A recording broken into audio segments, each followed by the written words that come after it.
This video is brought to you by Squarespace, helping people like me who don't know how to make websites. Thank you, Squarespace. Do you guys want to see my current obsession? It's cross stitch. I showed you the back.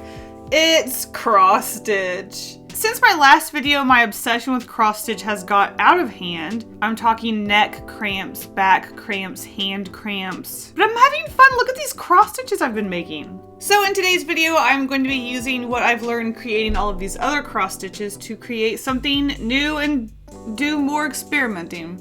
Okay, here we go. So this is what I'm thinking for today's art. I've got 3 different sizes of canvases, frames. You may have noticed our last one is black, and that's because, well, it's literally black. I'm going to be working on a black material for our 3-inch, white for our 4 and our 5-inch pieces. But we do need to do some sketching to figure out what exactly it is I want to create. Let's start off small and we'll work our way up. So with our black frame, as you saw, I have been really obsessed with working with font, especially the retro looking font. I love the 3D effect. I think it just looks really cool, but I kind of want to try to make my own. So I'm going to be making this design in Japanese. Here's 2 things I can combine that I'm not good at: pixel art and another language. This could either go well or horribly bad. Wow, that being said, I should probably tell you guys exactly what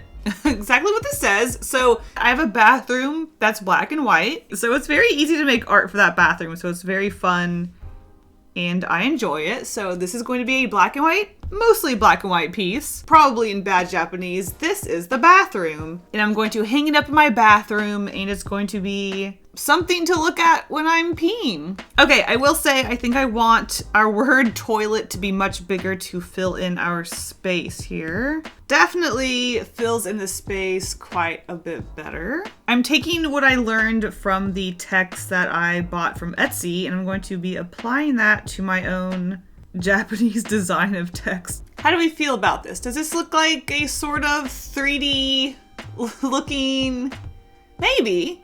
Like squint your eyes a little bit?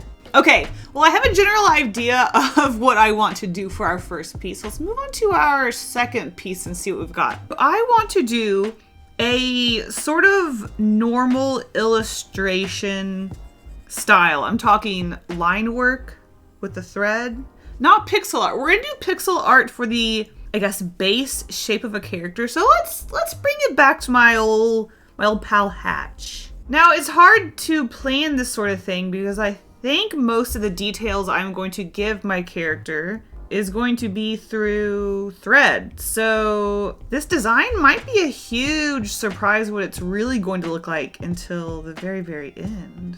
Oh wait, looks like he's giving the finger and it's kind of funny. Uh-oh. I kind of don't know what's happening, but I also kind of like it. I think personally though, I need to put down some sort of something I can actually see.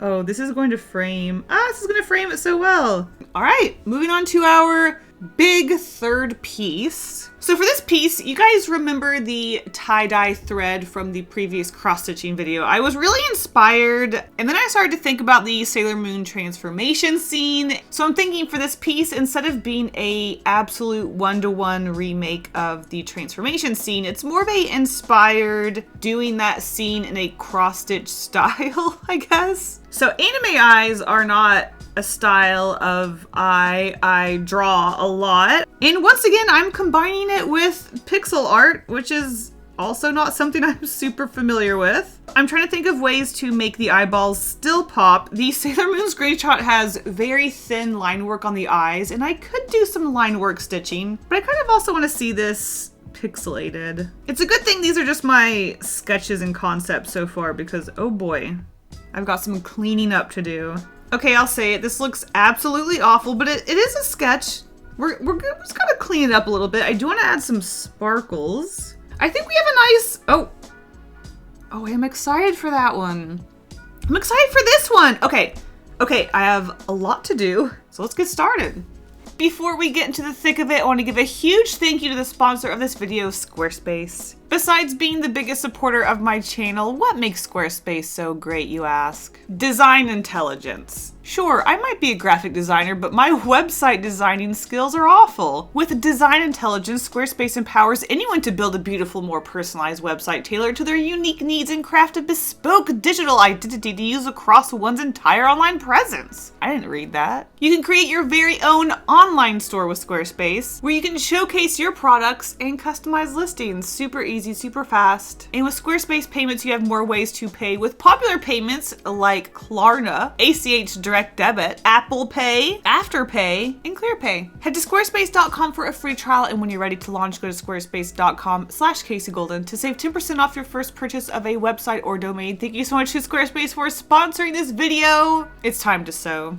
Starting off with our text piece, I actually am not going to put any pencil on the material because, well, pencil on a black material, I'm not sure if that would even show up. I didn't even try. Putting pencil on the material is really good just to make sure that I don't mess up the design too much, but with the text, I was pretty confident that I could follow the pattern, so let's just jump into it. So I was really excited for this design, and I didn't really think about how this is probably kind of not the most interesting thing to watch if you don't understand Japanese. I think it's more fun to watch words come together if you can actually read them. Most of you probably can't read Japanese, so you're probably just watching me do a bunch of pixels. But for someone that can speak Japanese at a toddler's level, I think this Japanese actually turned out pretty good. I can recognize it for whatever that's worth. So aside from making the font actually legible, I was actually really concerned with adding, and I keep calling it a 3D effect. It's not obviously a 3D effect, the colors around the white font. It's more of whatever old school retro TVs and displays. Actually, I think they still do this. The pixels and the colors and the white, it gives it a really cool sort of 3D pop, and I think it looks really cool with the font, and I just wanted to attempt to make it myself and in a language I can't speak very well. Again, I will be linking the English alphabet that I purchased on Etsy in the description below. Please check them out. I think all things considered, this piece turned out really successful. I can't wait to sit on the toilet and look at this piece while I pee. Also, I am still trying to awkwardly discover the best way to film cross-stitching. I don't even know if clamping it in place and doing a sort of time lapse would even be the best option, because there are so many times when the thread gets knotted or stuck and I have to move the frame around, look behind it, get in there. I don't know. Filming cross-stitch kind of sucks. I tried to have fun and play around with it in this video. We'll see. Either way, there is our first piece. I think it turned out. I'm happy with it.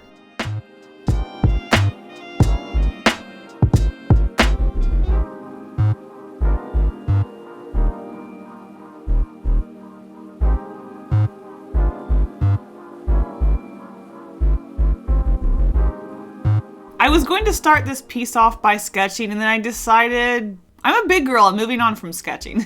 So this is the piece I was the most excited about because as an illustrator, I was just really excited to see how my illustration style, I guess, translated into cross-stitch. I was pretty nervous about the line work. I looked up some references, how people use line work in their cross-stitching. I don't love it, but I feel like if I can experiment with an art supply and try to find a way to love it, I can maybe. Not to mention, not a pixel artist, so I had a lot of things to be nervous about, but I was really excited to see the results, and I was actually really happy with how our base of my character hatch looked in this really silly, goofy, loose art style. So at this point, I was really happy with how our character was coming along. I was loving the colors. It was looking solid. I already have a lot of thread because I do a lot of sewing projects, so I was super excited to see that I had pretty much the exact colors that I would use for this character already. The colors look so good. I'm really happy with how this piece was turning out. And then it was time to add the line work to our character, and oh boy, I was super nervous. It looked really good, and I was excited to give Hatch his face, some stitches in there to add some details, but it was the outline that I was really nervous about. So I started off small. We started off with the stitching. It kind of gave me an idea of how hard it was going to be to do the line work. You are really limited to the holes. Sure, you can shove that needle in there anywhere you want, but it is pretty hard to put the stitch where exactly you want it if it's not the hole. I know what this sounds like. So right away, I was really embracing this sloppy, silly, goofy look. And I don't think it turned out horrible. It's definitely not my favorite. I think I would have liked it better if I just left it as a lineless, pixelated character style. I think in the future, when I do experiment more with an illustrative style with cross stitch, I think I'll probably play around with a mostly lineless style, but then add some details like line work where things need to be separated. Unfortunately, cross stitch is it's a very time consuming art form, so I don't feel like I'm going to be getting a lot of practicing done. So even though I don't absolutely love the results, it was a learning experience. That being said, it is still very cute. It's just not my vibe.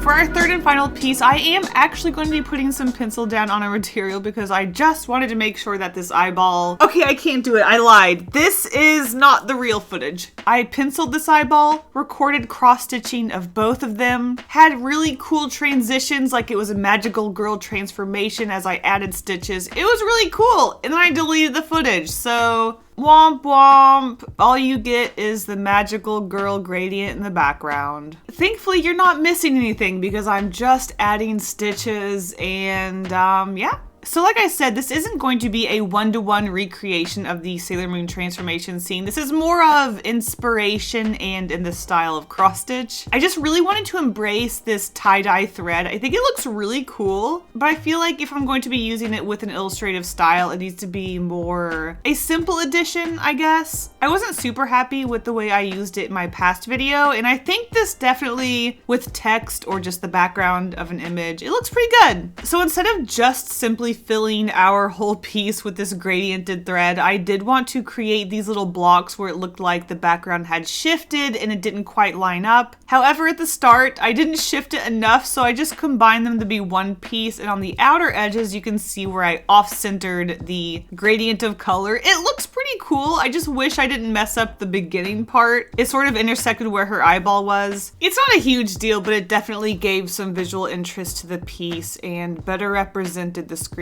There's like fragments of colors and blocks in the original, so I just wanted to sort of mimic that effect. I think at the end of the day, this is a very successful piece. I can't wait to hang it on my wall. It's just this really interesting anime-inspired pop of color. However, I will say this piece probably took tens of hours. There's about 7,500 stitches, and it took a long time. Oh, and if you notice in the bottom corner, yep, that is a dried droplet of blood from when I poked myself a little too hard and got it on the cloth. And there it is.